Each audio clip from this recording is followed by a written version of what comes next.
မဲခေါင်မြရဲ့ကန်နဘေးမှာ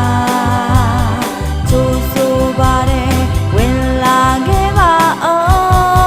င်တာတာယာယာဆွဲတာယာပျော်ရွှင်စေတာဆွဲတာယာဆွဲတာယာကန်းချိန်မှာအပန်းဖြေနေရပါသူဖြစ်တွေလာလို့ဆွဲတာယာနေကောင်းနေတဲ့ကိုရှူဆိုင်ကကျမ်းမာခြင်းဟာလက်တပါတဲ့ရွှေငွေတွေနဲ့မလဲနိုင်တာအဲဒါဆွဲတာယာပဲလာလေသွားမယ်သူသွားမယ်တရားလဲသူရင်ဝင်လာခဲ့ပါအောင်တာတာယာယာဆွဲတာယာပျော်ရွှင်စေတာဆွဲတာယာဆွဲတာယာကန်းချေမှာအပန်းဖြေနေရပါ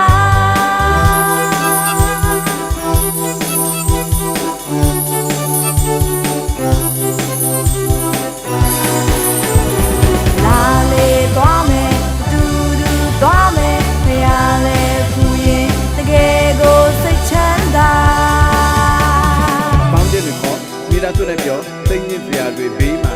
ဒီကစားကြရအောင်လားဟုတ်ပြီနော်အဲ့ဒါဆွဲတာရ